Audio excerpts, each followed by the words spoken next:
Shalom jemaat sekalian, mari kita menyiapkan hati kita untuk datang ke hadirat-Nya. Mari kita bersyukur karena kasih-Nya yang begitu besar buat kita, penyertaan-Nya dan pemeliharaan yang nyata dalam kehidupan kita. Mari kita naikkan pujian, ku tahu Bapa peliharaku, Dia baik dan sungguh teramat baik.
Peliharaku,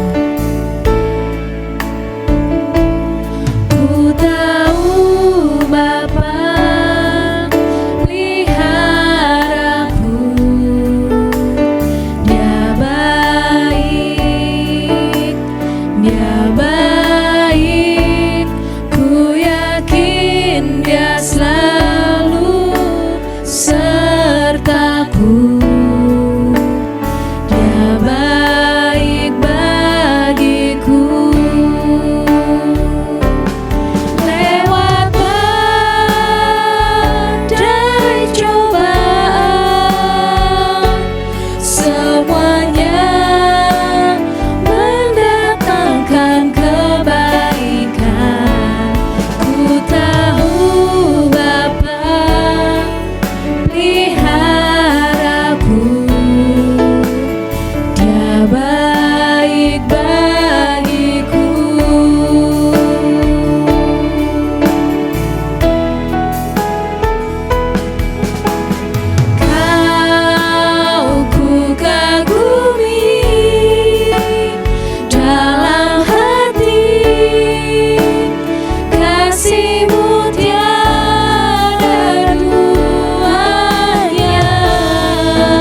Belum pernah ada kasih di dunia. Belum pernah ada kasih di dunia sanggup menerima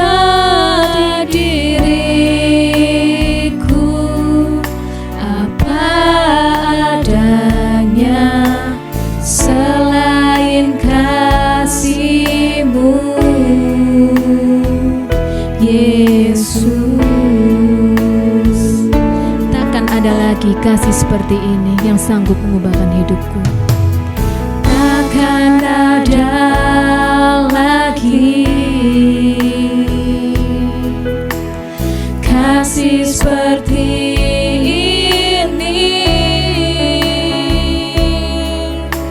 sanggup mengubahkan hidupku menjadi baru.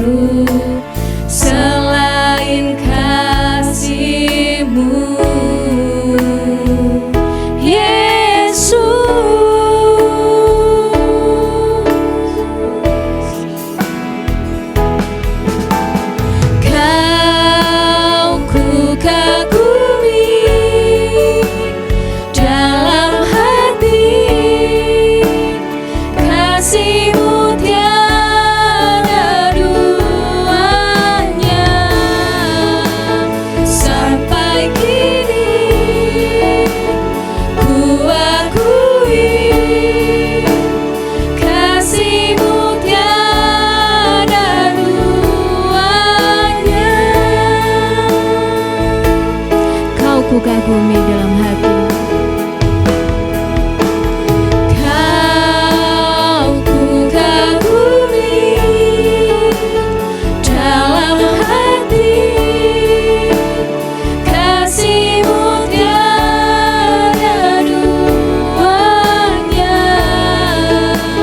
Sampai kini ku akui kasih-Mu tiada duanya. Dipersilakan pada hambanya.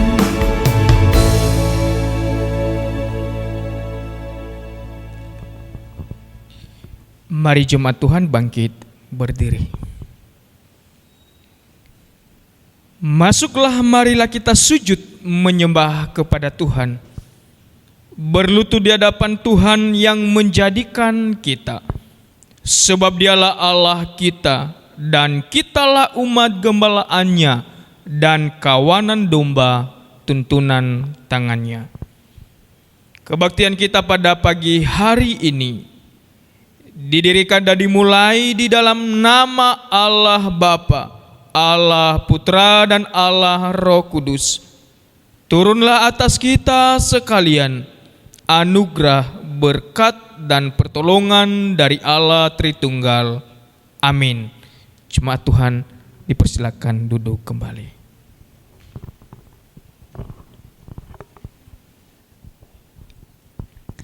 Ya, tidak terasa sebentar lagi kita akan menyambut tahun yang baru.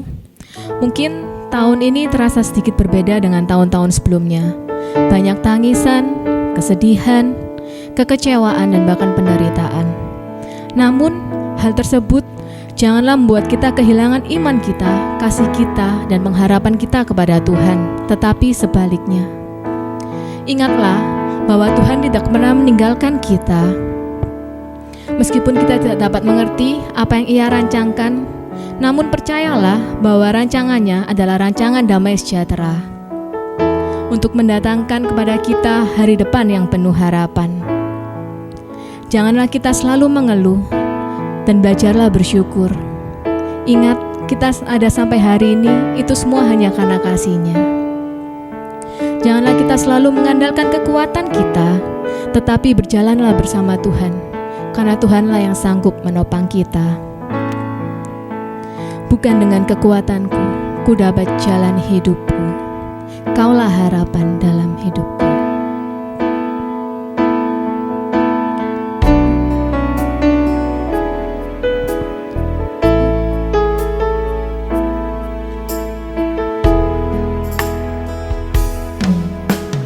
Bukan dengan kekuatanku ku dapat jalani hidupku, tanpa Tuhan yang di sampingku ku tak mampu sendiri. Engkaulah kuatku yang menopangku. Ku pandang wajah-Mu dan berseru, pertolonganku datang dari-Mu. Peganglah tanganku, jangan lepaskan.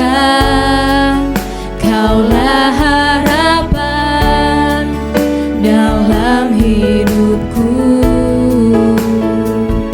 Bukan dengan kekuatanku ku dapat jalani hidupku. Bukan dengan kekuatanku ku dapat jalani hidupku, tanpa Tuhan yang di sampingku ku tak mampu sendiri. Engkaulah kuat kami Tuhan, Engkaulah kuat selalu menopang kami, yang menopangku. Ku pandang wajah-Mu dan berseru, pertolonganku datang dari-Mu. Peganglah tanganku, jangan lepaskan. Kaulah harapan dalam hidupku.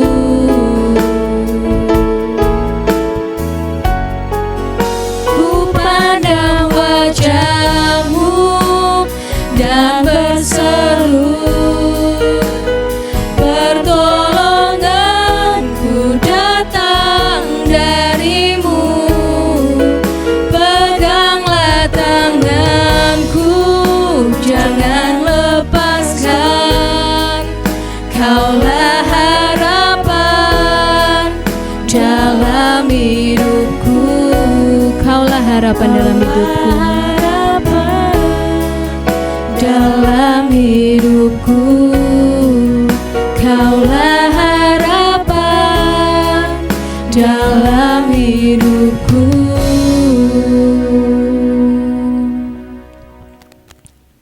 Ya, jemaat yang dikasihi Tuhan, terimalah berita anugerah. Berita anugerah diambil dari Yakobus 1 ayat 12. Berbahagialah orang yang bertahan dalam pencobaan, sebab apabila ia sudah tahan uji, ia akan menerima mahkota kehidupan yang dijanjikan Allah kepada barang siapa yang mengasihi Dia. Amin. Selamat pagi jemaat yang dikasihi Tuhan. Ada sukacita hari ini? Amin. Ya, mari kita semua bangkit berdiri. Mari kita bersorak-sorai bagi Dia, sebab Dialah Allah sumber kekuatan kita, sumber kemenangan kita. Mari kita bersama-sama mengatakan, takkan pernah goyah keyakinanku padamu Tuhan. Kaulah kuatku.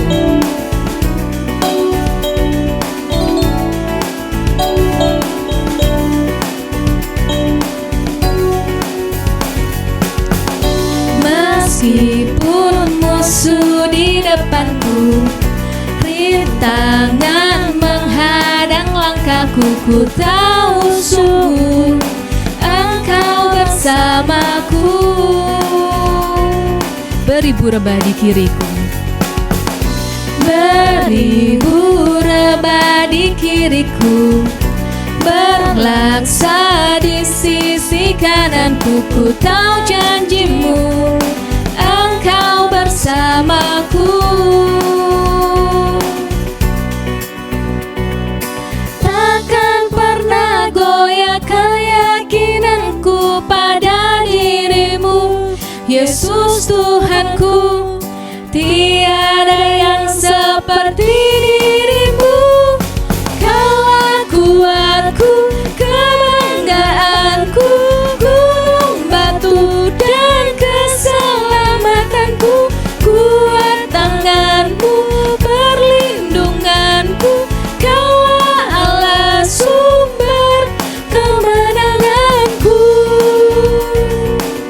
Meskipun musuh di depanku, ku tahu Engkaulah kekuatan kita. Meskipun musuh di depanku, rintangan menghadang langkahku, ku tahu sungguh Engkau bersamaku.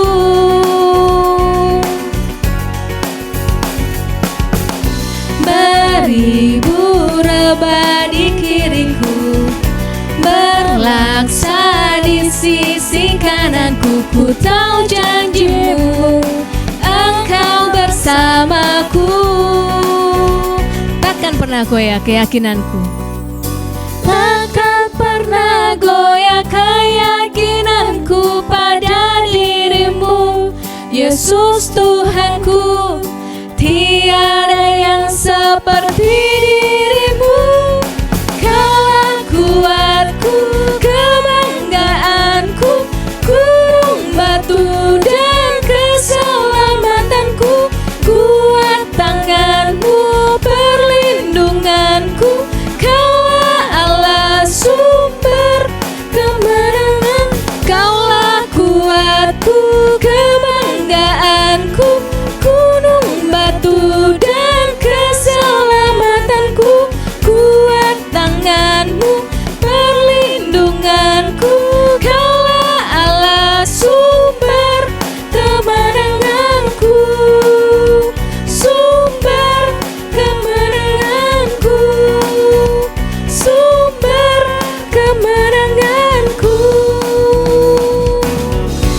Amin. Kita semua percaya bahwa Tuhan adalah sumber kekuatan kita dan sumber kemenangan kita. Amin.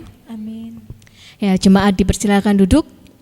Sebelum mendengar kebenaran firman Tuhan, mari kita menyiapkan hati dan pikiran kita dengan sungguh-sungguh. Bapa Surgawi, ajarku mengenal dan ajarku mengerti betapa dalamnya kasih-Mu padaku.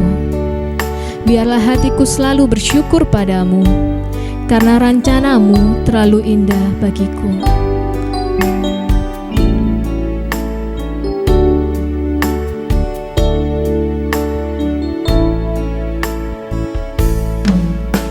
Bapa Surgawi, ajarku mengenal betapa dalamnya kasih-Mu. Bapa Surgawi, buatku mengerti betapa kasih-Mu padaku. Semua yang terjadi di dalam hidupku, ajarku menyadari Kau selalu sertaku.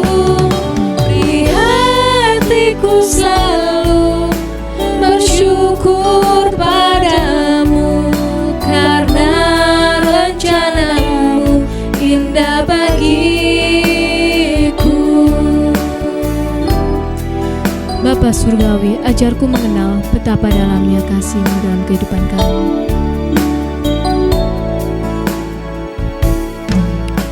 Bapa Surgawi, ajarku mengenal betapa dalamnya kasih-Mu.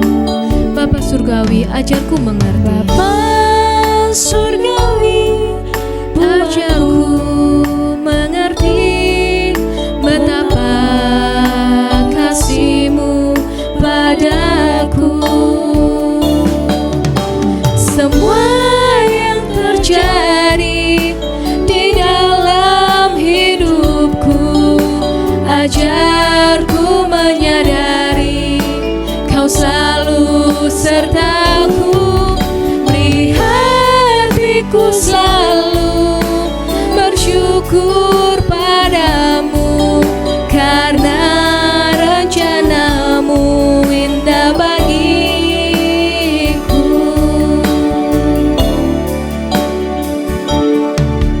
Semua yang terjadi di dalam hidupku, ajarku menyadari Kau selalu sertaku.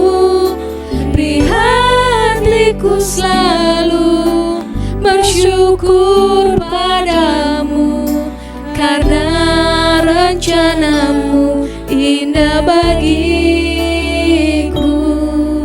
Karena rencana-Mu indah bagiku.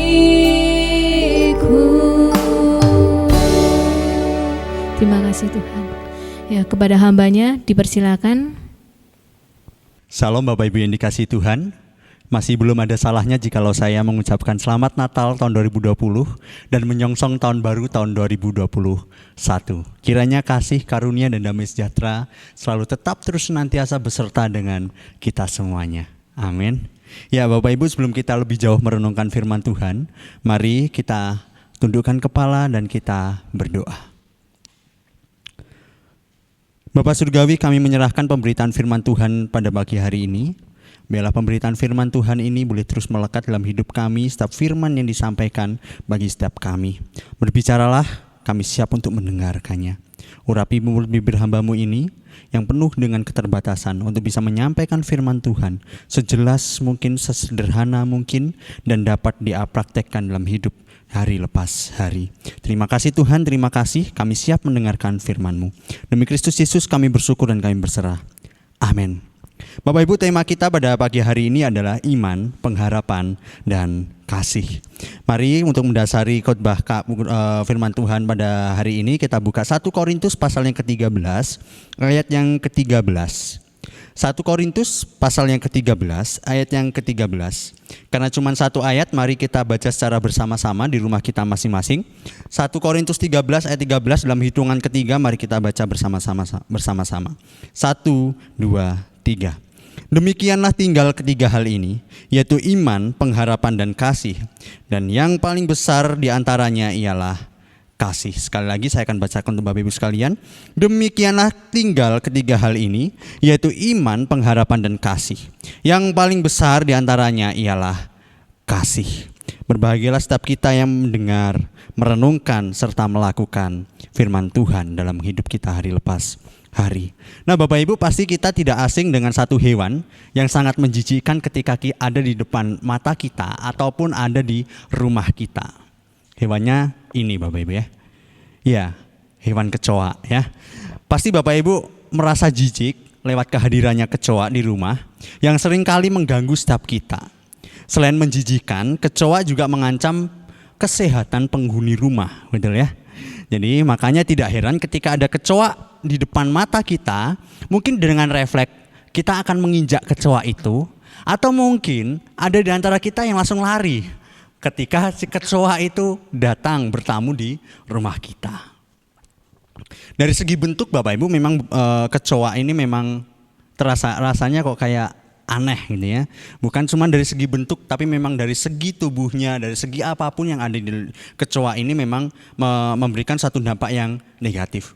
Tapi Bapak Ibu percaya atau tidak percaya, ada satu sisi unik di balik hewan kecoa ini, di mana ketika hewan kecoa ini kepalanya terlepas dari tubuhnya, kecoa ini tidak mati seketika itu juga.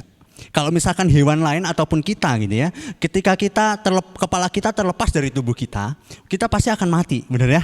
Atau hewan yang lain, mungkin gajah, monyet, atau hal yang lain, anjing misalkan, atau ayam yang biasa kita makan ya, kepalanya terlepas pasti akan mati. Tapi ada satu sisi unik dari kecoa ini adalah ketika kepalanya terlepas dari tubuhnya, si kecoa ini tidak mati selama berminggu-minggu Bapak Ibu. Karena sistem pernafasan yang sangat berbeda dengan ciptaan-ciptaan yang lain. Bukan cuma tubuhnya Bapak Ibu yang belum meninggal, tapi ternyata kepalanya pun juga belum meninggal Bapak Ibu. Buktinya ketika kita melihat kepalanya terlepas dari tubuhnya, kepalanya itu sungutnya masih terus bergerak. Ini menurut penelitian Bapak Ibu ya, ini menurut penelitian. Sungutnya itu masih terus bergerak. Dan matinya kapan? Matinya adalah ketika kecoa itu merasa kelelahan, maka sungut itu akan berhenti dan kepala kecoa itu akan mengalami kematian. Bapak Ibu, ini sisi uniknya dari kecoa. Dan pada pagi hari ini kita tidak membahas teologi kecoa, enggak Bapak Ibu ya. Tapi mari kita coba lihat ketika ada satu bagian dari tubuh kecoa itu terlepas, sekalipun dia masih hidup, apakah kecoa itu masih bisa merasakan sisi-sisi kenyamanan? Apakah masih bisa merasakan sisi-sisi keenakan? Atau apakah si kecoa itu bisa beraktivitas seperti si kecoa yang dalam bentuk tubuh yang lengkap? Tentunya pasti tidak, bukan? Saya tidak bisa membayangkan kalau misalkan kecoa itu terlepas dari kepalanya, tapi kecoa itu masih bisa berjalan, gitu ya, masih bisa berjalan, masih bisa merangkak atau masih bisa panjat dinding. Saya tidak bisa membayangkan hal itu, Bapak Ibu. Dan itu terjadi, bukan? Nah, Bapak Ibu, ada begitu banyak hal. Ketika kita merasakan sesuatu hal yang nyaman, sesuatu hal yang enak, kita pasti membutuhkan suatu kelengkapan dalam segala apapun yang kita butuhkan. Sebagai contoh, mungkin dalam hidup kita, tubuh kita bisa merasakan hal yang nyaman, kita bisa merasakan hal yang enak, atau mungkin kita bisa menikmati sesuatu hal yang ada di depan kita. Kalau anggota tubuh kita semuanya masih bisa dipergunakan. Benar ya?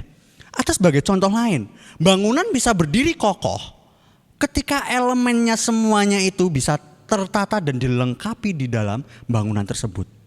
Saya tidak bisa bayangkan ketika bangunan itu berdiri tanpa ceker ayam. Mungkin bangunan itu akan merasa ambruk Bapak Ibu.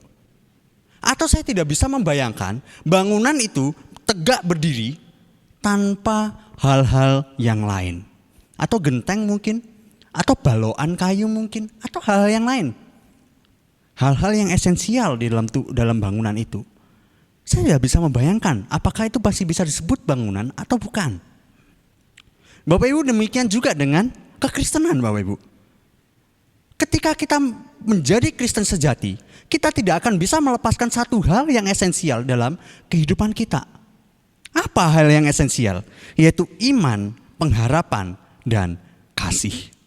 Seperti yang kita baca dan seperti yang kita renungkan pada pagi hari ini. Iman, pengharapan, dan kasih tidak bisa dilepaskan salah satu dari ketiga hal ini. Kalau misalkan salah satu kita lepaskan, misalkan pengharapan dan kasih tanpa iman, saya rasa kita tidak bisa menjadi orang Kristen sejati. Atau iman dan kasih tanpa pengharapan, bagaimana mungkin itu bisa terjadi? Bukankah ketika kita beriman, kita bisa berharap? Benar ya? Bukankah kita beriman, kita berharap tentang kekekalan hidup kita? Atau mungkin iman dan pengharapan tanpa kasih. Bagaimana engkau beriman kalau misalkan engkau tidak mendapatkan suatu kasih? Atau bagaimana kita beriman dan kita berharap kalau kita tidak memperoleh suatu kasih yang terbesar daripada Tuhan itu? Bapak Ibu, ketiga hal ini berjalan berbarengan dan ketiga hal ini tidak bisa dilepaskan satu dengan yang lain. Dan yang menjadi problem adalah ketika ketiga hal ini ada di dalam Alkitab, ternyata ada yang paling besar, yaitu kasih. Tapi sebelum lebih jauh kita melihat problem ini, kenapa kok kasih lebih besar daripada iman dan pengharapan? Saya akan menunjukkan bahwa iman, pengharapan, dan kasih ini tidak bisa lepas dari salah satunya. Ketiganya menjadi satu kesatuan yang utuh. Mari coba kita buka di dalam Roma pasal yang kelima, ayat yang pertama sampai ayat yang ke-11. Bapak Ibu nanti bisa baca sendiri di rumah ya selesai ibadah ini. Dalam Roma pasal yang kelima, ayat yang pertama sampai pasal yang 11, di situ diceritakan di mana ketika kita ini dibenarkan melalui lewat iman, kita bisa dibenarkan. Dan ketika kita dibenarkan, kita peroleh pengharapan, yaitu pengharapan akan kekekalan.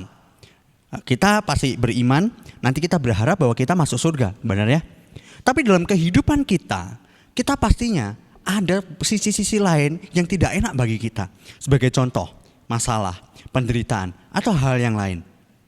Tetapi Bapak Ibu, yang bagus adalah, kabar yang menyenangkan adalah ketika penderitaan, masalah, tantangan itu ada dalam hidup kita, ternyata pengharapan kita akan kekekalan itu tidak pudar Bapak Ibu. Ternyata lewat penderitaan itu, pengharapan kita semakin dikokohkan oleh Tuhan. Jadi iman dan pengharapan ada di situ. Dan ketika hal itu kedua ada, di ayat yang kelima sampai ayat yang ke-8, Alkitab menceritakan tentang kasih Tuhan yang dicurahkan kepada kita. Ketiga hal ini tidak bisa dipisahkan satu dengan yang lain. Ketiga hal ini tidak bisa dilepaskan satu dengan yang lain. Bahkan kasih Tuhan itu dicurahkan kepada kita ketika kita masih lemah, ketika kita masih berdosa, dan ketika kita masih dalam status orang-orang durhaka. Kasih Tuhan dicurahkan pada kita. Dan ada begitu banyak teks-teks yang lain ketika iman, pengharapan, dan kasih dimunculkan oleh Alkitab di dalam satu teks atau satu perikop. Bapak Ibu bisa lihat nantinya ya di Galatia pasal yang kelima, Kolose pasal yang pertama, 1 Tesalonika 1, Efesus 4, Titus, Ibrani, dan ada begitu banyak hal Bapak Ibu ya. Namun memang iman dan pengharapan dan kasih ada yang paling besar, yaitu adalah kasih. Iman, pengharapan, dan kasih. Dan yang paling besar di antaranya ialah kasih. Mengapa demikian Bapak Ibu? Mengapa Paulus bilang di dalam 1 Korintus pasal yang 13 ayat 13, kasih adalah hal yang paling besar di antara iman dan pengharapan. Bukankah kasih, iman, dan pengharapan adalah hal yang esensial? Kenapa kok masih ada bagian yang paling besar? Apa alasannya dan mengapa hal itu terjadi? Dan itulah yang akan kita renungkan bersama-sama Bapak Ibu. Mari kita buka kembali dalam 1 Korintus pasal yang ke-13 ayat 13. Bapak Ibu bisa baca dan Bapak Ibu bisa renungkan. Mengapa kasih adalah hal terbesar dalam kekristenan? Bapak Ibu, kalau misalkan kita perhatikan dalam 1 Korintus 13 ayat 13, memang tidak diberikan secara rinci apa alasannya Paulus menuliskan hal ini. Benar ya? Dibolak-balik pun, dibaca berkali-kali pun, dicari dalam versi manapun, tidak ada penjelasan sama sekali berhubungan dengan kenapa kasih adalah hal yang paling besar. Ketika saya mencari-cari literatur, ketika saya mencari-cari tahu kenapa hal ini terjadi, ternyata ada beberapa penafsir sepakat bahwa penafsir itu bilang begini.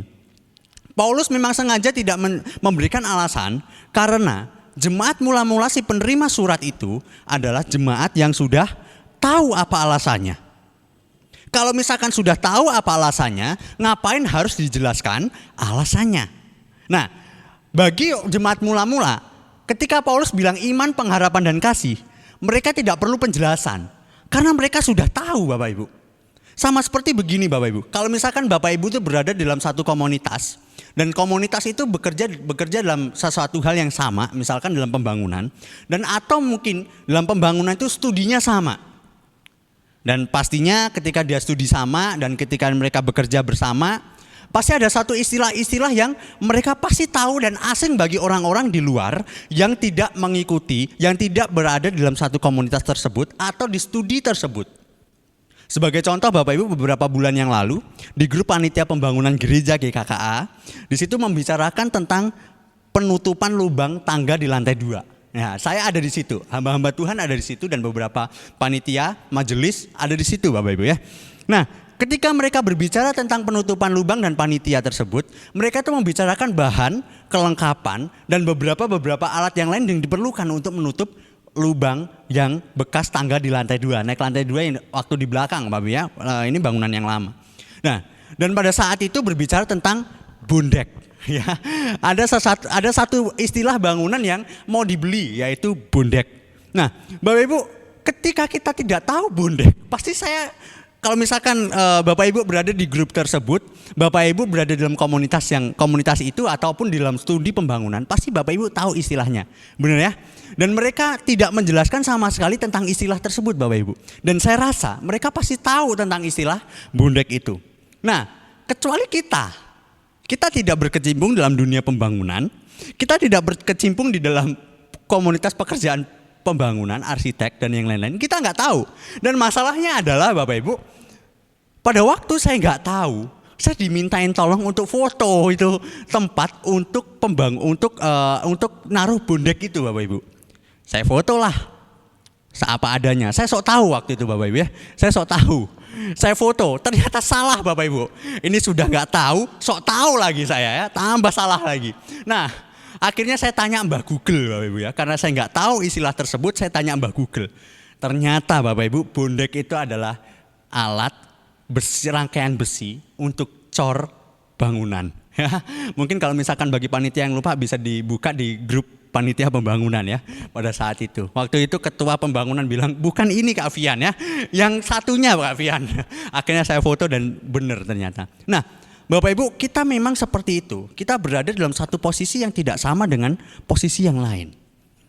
Kita bukan jemaat mula-mula yang langsung ngerti apa yang dibilang oleh Paulus. Kalau misalkan dalam satu komunitas, dalam satu istilah yang baru, mereka pasti akan tahu.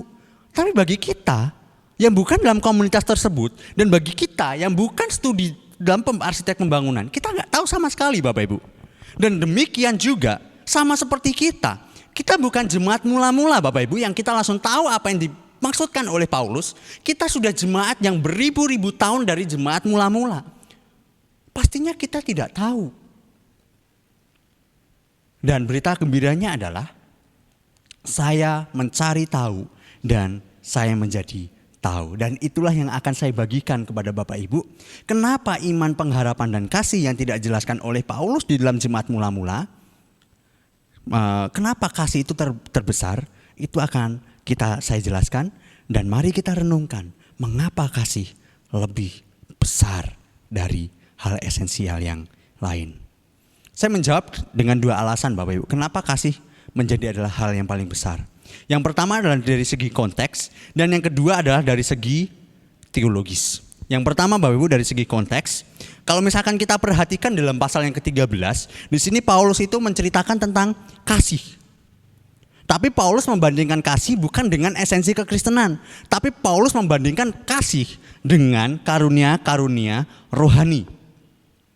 Paulus membandingkan kasih dengan karunia rohani dan Paulus lebih memilih kasih. Kenapa? Karena kasih ada sampai nanti di kekekalan. Paulus memilih kasih yang terbesar dan Paulus menceritakan bahwa kasih adalah bagian terbesar karena kasih adalah hal yang paling utama ketika ada di dalam kekekalan nanti. Bapak Ibu bisa bandingkan dan bisa baca dalam pasal yang ke-13 nantinya. Dan yang kedua adalah Paulus itu pengen bilang begini Bapak Ibu. Kenapa kasih yang paling besar? Dan itulah yang aku miliki sekarang. Karena kasih adalah nantinya kasih itu bukan berkat secara pribadi bagi diriku, tetapi kasih itu bisa menjadi berkat bagi orang lain. Paulus seolah-olah bilang begini, kenapa kasih paling besar? Karena ketika iman dan pengharapan itu adalah berkat pribadi bagi kita. Karunia-karunia rohani itu bisa menjadi berkat bagi kita. Tetapi kasih bisa menjadi berkat bagi orang lain. Bukan apa yang kita terima bagi Paulus yang paling besar. Bukan apa yang kita miliki bagi Paulus yang paling besar. Tetapi apa yang kita bagi orang lain. Itulah hal yang paling besar dan paling utama. Dan itu pula lah yang diberikan alasan pertama kenapa kasih yang paling besar. Dari segi konteks, Paulus menceritakan hal itu. Kalau misalkan kasih cuma berkat bagi pribadiku, tetapi aku memilih hal yang paling utama dan paling terutama, yaitu kasih bagian yang terbesar karena kasih bisa berdampak bagi orang lain. Yang paling penting bukan apa yang kita terima. Yang paling penting adalah apa yang kita bagi sesama. Bukan apa yang kita miliki, tapi impactnya bagi orang lain itu apa. Makanya ketika Paulus bilang karunia rohani, Paulus lebih memilih nubuat. Kenapa? Karena ketika nubuat itu disampaikan, bisa memberkati orang lain. Hal yang sama, ketika kasih dengan karunia rohani paling besar, dan kasih dan dengan esensi-esensi kekristenan paling besar, alasannya adalah bagi orang lain, impactnya juga besar. Ini dari segi konteks Bapak Ibu. Dari segi teologis Bapak Ibu, kenapa kasih adalah paling besar? Karena ketika kita bilang kasih, di situ adalah mencerminkan tentang karakter atau sifat Allah. Iman dan pengharapan itu tidak berkaitan dengan sifat Allah. Iman dan pengharapan tidak berkaitan dengan hakikat Allah secara langsung. Kalau misalkan Bapak Ibu bisa baca dalam 1 Yohanes 4 ayat 16, Bapak Ibu pasti menemukan satu kalimat, Allah adalah kasih. Dari segi teologis, kenapa kasih paling besar? Ini adalah mencerminkan sifat Allah itu sendiri, yaitu Allah adalah kasih. Saya susah membayangkan Bapak Ibu ketika Allah adalah iman. Gak mungkin. Kenapa? Karena Allah tidak mungkin beriman pada sesuatu di luar dirinya Bapak Ibu. Atau saya juga susah membayangkan Allah adalah pengharapan. Karena Allah tidak perlu berharap pada yang lain. Karena Ia sendiri yang menetapkan segala sesuatu. Kalau Allah adalah kasih, itu adalah sifat dan karakter dari Allah sendiri. Dengan demikian Bapak Ibu, iman, pengharapan dan kasih yang paling besar. Dari segi konteks saya sudah jelaskan. Dari segi teologis. Karena Allah sendiri adalah kasih. Dengan demikian, sangat wajar sekali jikalau hal terbesar dari esensi kekristenan adalah kasih. Sebab Dia adalah kasih. Dan kasih itu ditunjukkan kepada kita, kepada dunia. Ketika Ia mengaruniakan anaknya yang tunggal turun ke dalam dunia. Dan baru saja kita merayakan hal itu, yaitu hari Natal. Ketika Yesus datang, firman itu menjadi daging. Firman itu menjadi manusia untuk menyelamatkan kita. Bukan pada waktu kita menjadi baik. Bukan pada waktu kita sudah benar. Bukan pada waktu kita sudah baik atau menaati seluruh hukum Taurat. Atau bukan pada saat kita sudah beragama tertentu saja. Bukan. Tapi kasih itu dinyatakan oleh Tuhan. Sifat dan hakikat Tuhan itu dinyatakan kepada kita. Pada saat kita masih lemah. Pada saat kita masih berdosa. Dan pada saat kita masih menduduki orang-orang durhaka. Bandingkan dalam Roma 5 ayat 6-8. Tuhan mencurahkan kasih-Nya kepada kita. Kalau Bapa kita adalah kasih, mengapa anak-anaknya tidak mengasihi? Kita sebagai anak Tuhan, masakah kita tidak meneladani sifat dari Bapa kita yang adalah kasih. Kalau misalkan kita hidup di dunia ini tidak mengasihi sesama kita, lantaran kita anaknya siapa? Wong Bapa kita kasih kok. Bener ya? Kita anaknya siapa ketika kita hidup di dunia? Kita tidak hidup mengasihi. Ini poin yang kedua dari khotbah saya. Ketika kita mengerti alasannya kenapa kasih paling besar, kita juga dituntut meneladani apa yang Tuhan lakukan bagi kita. Dan meladani apa yang dilakukan Paulus bagi jemaat mula-mula. Paulus lebih memikirkan pengaruh, dampak bagi orang lain. Dan Tuhan juga menyatakan kasih-Nya kepada kita. Kita padahal musuh, tetapi Tuhan mengasihi kita. Kalau Bapa kita saja mengasihi kita dan punya sifat kasih, kita sebagai anak-anaknya, masakah kita gak mau mengasihi? Sungguh kurang ajar sekali ketika Bapak kita kasih tapi kita tidak mengasihi orang lain. Mengasihi sesama kita melalui apapun. Materi, mungkin melalui murah hati, melalui share, melalui kita mendengarkan keluh kesah mereka, atau melalui hal-hal yang lain. Dan Bapak kita ketika mengasihi kita, ingat Bapak Ibu, Bapak kita itu mengasihi kita ketika kita masih musuh. Permisi tanya Bapak Ibu, ketika Bapak Ibu punya orang yang Bapak Ibu gak sukai, apa respon Bapak Ibu? Bisa jadi mungkin cuek, benar ya? Bisa jadi mungkin kita akan memusuhi mereka. Tapi Allah kita tidak demikian. Dengan kita yang masih musuh, masih seteru, tapi Tuhan menunjukkan kasih-Nya kepada kita. Lewat datang ke dunia, mengasihi kita. Kalau Tuhan mengasihi musuh-musuhnya, yang dulunya adalah kita, masakah kita juga tidak mengasihi orang yang membenci kita? Ini setidaknya menjadi refleksi bagi kita. Ketika Tuhan datang ke dunia, Dia mengasihi kita. Dan ketika itulah kita masih dalam kegelapan, tapi kita diangkat menuju terangnya yang ajaib. Dan kita beroleh suatu jaminan keselamatan, yaitu kekekalan. Kasih yang paling besar. Tuhan menuntut kita, bukan apa yang kita miliki. Tuntutan Tuhan bagi kita, bukan seberapa besar yang kita punya, tapi seberapa besar yang kita bagi. Kasih itu bukan teori Bapak Ibu, tapi kasih itu suatu tindakan. Kasih juga bukan slogan, tetapi kasih itu tindakan. Kasih itu setidaknya menjadikan kita untuk kita bisa hidup di tengah-tengah dunia ini. Kiranya segala sesuatu yang dalam hidup kita, kita mengimani dan kita melakukan dengan mengasihi orang-orang di sekitar kita. Karena Allah adalah kasih. Kiranya firman Tuhan ini boleh memberkati setiap kita dan menolong kita supaya kita mengerti inti kekristenan yang sejati, di mana iman, pengharapan, dan kasih adalah sesuatu hal yang esensial dalam hidup kita, dan yang paling besar adalah kasih itu sendiri. Biarlah setiap kita boleh mengasihi sesama kita, membagi materi-materi yang kita punya, melalui apapun, melalui kemurahan hati kita, melalui apapun yang kita lakukan, baik pada sesama kita maupun orang-orang yang membenci kita. Kita tetap terus bagi kasih itu.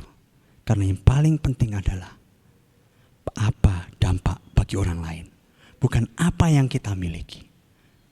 Mari kita tundukkan kepala dan kita berdoa. Kami mensyukuri apa yang boleh Tuhan nyatakan bagi setiap kami. Kami mensyukuri apa yang Tuhan berikan bagi setiap kami, bahwa Engkau mengasihi kami, bukan pada waktu kami menjadi orang baik, bukan pada waktu kami menjadi orang benar, tetapi Engkau mengasihi kami ketika kami tidak baik, dan ketika kami tidak benar sekalipun, Engkau menunjukkan kasih-Mu kepada kami, lewat Engkau datang ke dunia ini, mati tersalib, dibangkitkan.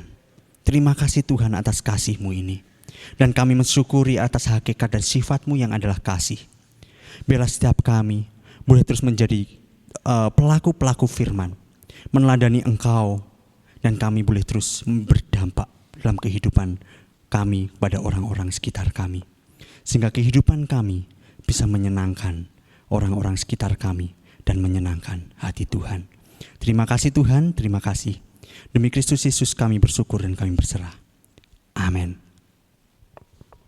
Jemaat diundang bangkit berdiri. Bersama umat di segala abad dan tempat, mari kita mengikrarkan pengakuan iman rasuli. Aku percaya kepada Allah, Bapa yang Maha Kuasa, Khalil langit dan bumi, dan kepada Yesus Kristus Anaknya yang tunggal Tuhan kita, yang dikandung daripada Roh Kudus, lahir dari anak darah Maria, yang menderita sengsara di bawah pemerintahan Pontius Pilatus, disalibkan, mati dan dikuburkan, turun ke dalam kerajaan maut.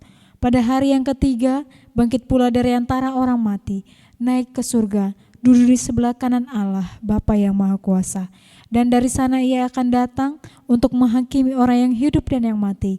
Aku percaya kepada Roh Kudus, gereja yang kudus dan am, persekutuan orang kudus, pengampunan dosa, kebangkitan orang mati, dan hidup yang kekal. Amin. Jemaat dipersilakan duduk kembali, kita akan masuk dalam doa syafaat.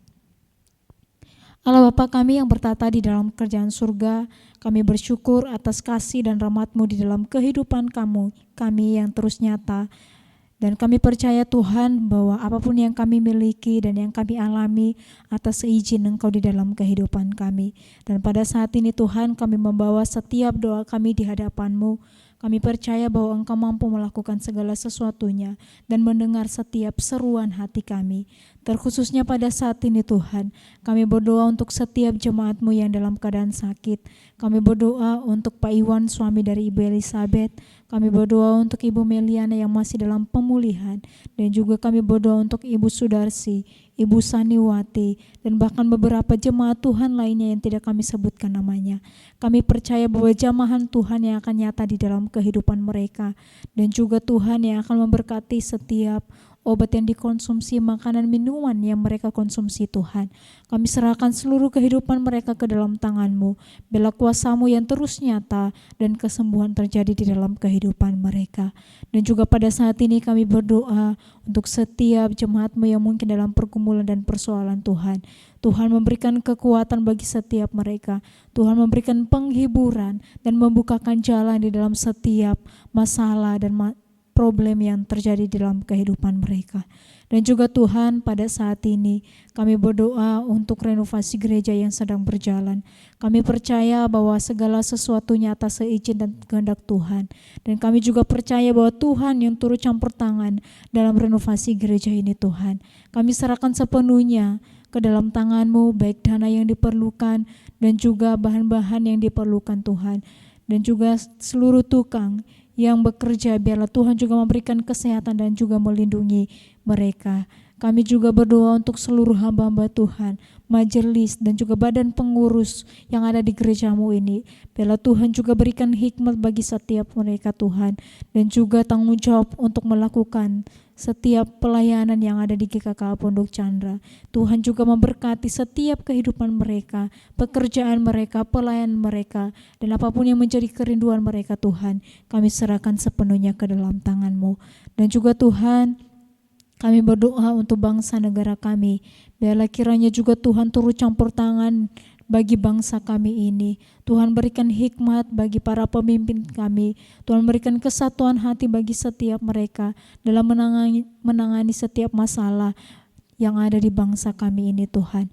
Dan juga pada saat ini Tuhan, kami berdoa untuk seluruh gereja-gereja dimanapun Tuhan, di seluruh Indonesia ini. Biarlah juga Tuhan terus turut campur tangan di dalam masa pemulihan dengan keadaan dan situasi pada saat ini. Biarlah juga Tuhan terus berkati bahkan seluruh hamba-hamba Tuhan, seluruh majelis, bahkan seluruh jemaat-Mu Tuhan. Biarlah Tuhan berikan pemulihan dari mereka dan juga sukacita yang daripada mereka Tuhan. Dan juga pada saat ini kami bersyukur atas setiap berkat-Mu dan pertolongan Tuhan yang terus ada dalam kehidupan kami. Dan sebentar kami akan memberikan persembahan hanya kepada Engkau Tuhan. Tuhan berkati setiap tangan-tangan yang memberi. Kiranya Tuhan terus melipat gandakan setiap berkat yang sudah kami berikan kepada Engkau Tuhan. Terima kasih Tuhan untuk setiap doa-doa kami pada hari ini. Semuanya kami serahkan ke dalam tangan-Mu, Tuhan yang menyempurnakan setiap doa kami. Di dalam nama Tuhan Yesus kami berdoa dan mengucap syukur. Haleluya. Amin. Ya, terima kasih kepada hamba-Nya yang telah memberitakan kebenaran firman Tuhan bagi kita. Kiranya firman yang telah kita dengar tidak lalu begitu saja, melainkan dapat kita renungkan dan kita lakukan dalam kehidupan kita sehari-hari. Tiba saatnya kita memberikan yang terbaik bagi Tuhan, dan bagi jemaat yang rindu untuk memberikan persembahan dapat ditransfer di rekening di bawah ini. Dan bagi jemaat yang berhalangan dapat menghubungi Evangelis Samadaya atau Saudari Wika. Mari kita bersama-sama menaikkan pujian Allah itu baik dan sungguh teramat baik.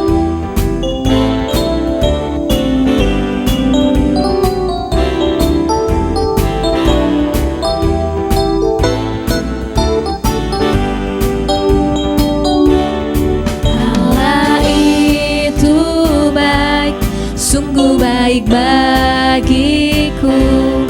Ditunjukkannya kasih setianya, Dia menyediakan yang ku perlukan, menyatakan kebaikan, menyatakan kebaikan, menyatakan kebaikannya padaku.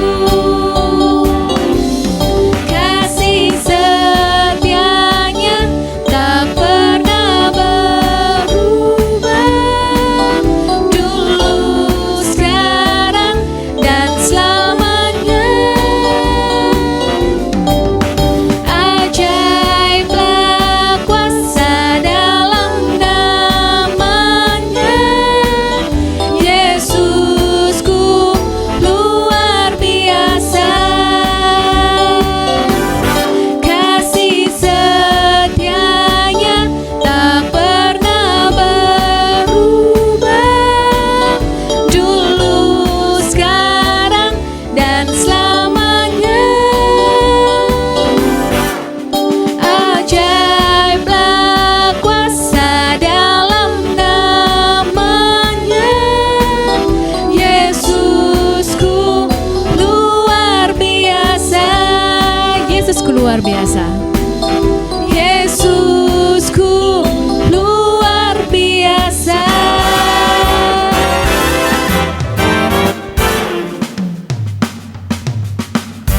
Ya, jemaat dipersilakan berdiri. Mari kita menutup ibadah kita dengan menaikkan pujian doksologi.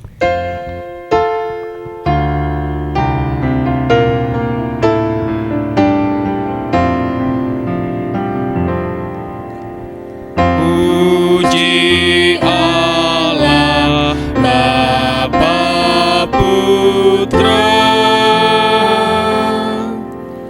puji Allah Roh Kudus, ketiganya yang esa. Pun selamat sumber berkah.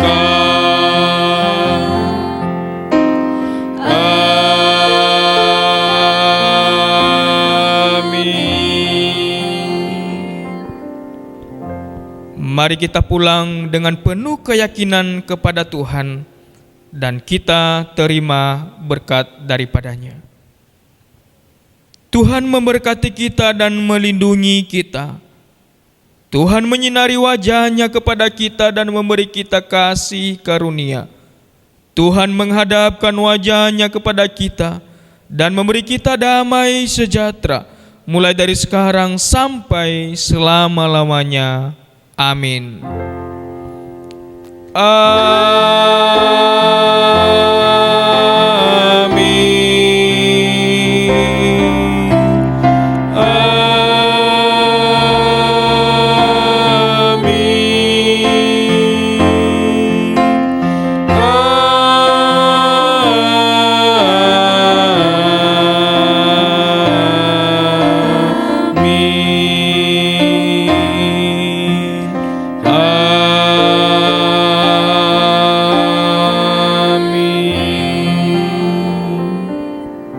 Ibadah kita selesai, jemaat Tuhan persilakan duduk kembali. Doa teduh, Tuhan Yesus memberkati.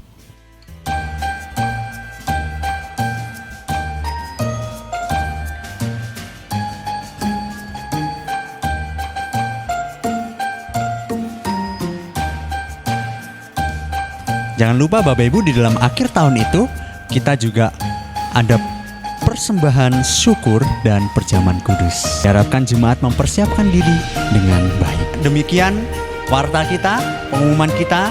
Tuhan Yesus memberkati.